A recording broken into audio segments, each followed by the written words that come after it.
The man noticed beans rolling on the table, and he discovered a terrifying secret, because this indicated that the watchtower they were stationed at had seriously tilted. What's worse, due to being constantly battered by level 5 storms, the watchtower had long been severely damaged. The reactor had also suffered a slight leak during a massive tsunami, so the team had to take iodine baths once a week to counteract radiation. But what troubled them even more was that the storm had swept away all their supplies, so not only had the drinking water at the station run out, but the food in the fridge was also running low. In order to survive, the 4-man team stationed there could only eat the minimum every day to maintain their basic strength, and they had been stationed at this watchtower for 2 years. According to the rules, new personnel were supposed to rotate every 2 years, but for some unknown reason, although the time for rotation had long passed, they still couldn't see any comrades coming to replace them. Just as the few of them were falling into despair, the lookout soldier suddenly noticed something terrifying. He saw a ship quietly approaching, but there was no signal on the radar. Due to the strange situation, the captain immediately ordered the communications officer to identify whether it was friend or foe, but no matter how Amy called, there was no response from the other side.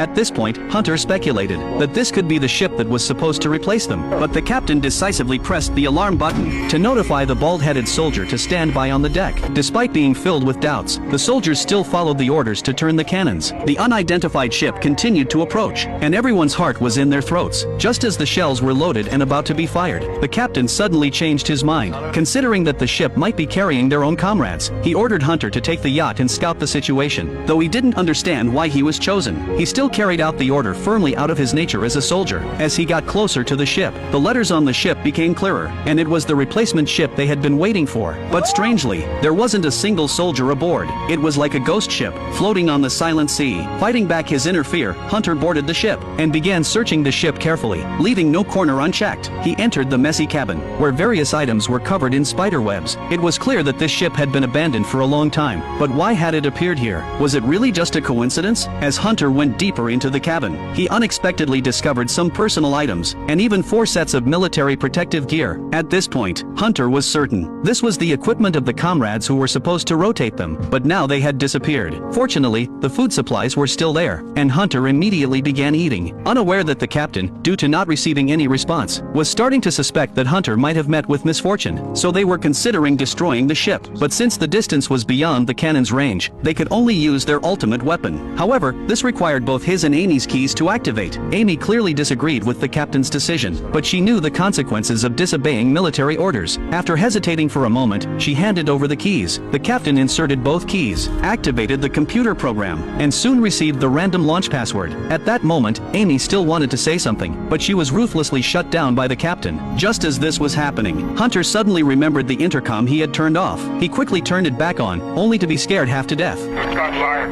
Repeat, we've gone live. No one here. All clear.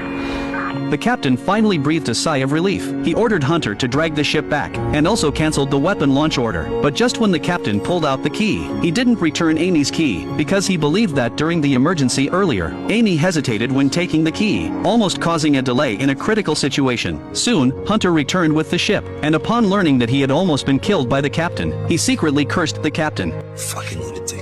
As the chief mechanic of the watchtower, the bald-headed soldier discovered that the ship's engine had been out of order for at least several months. So where had it come from? The ship had plenty of food, but the crew had all mysteriously disappeared. To figure out what happened, the captain downloaded the ship's logbook and took out the nautical chart. He plotted the cargo ship's sailing route based on the coordinates, but the results shocked him.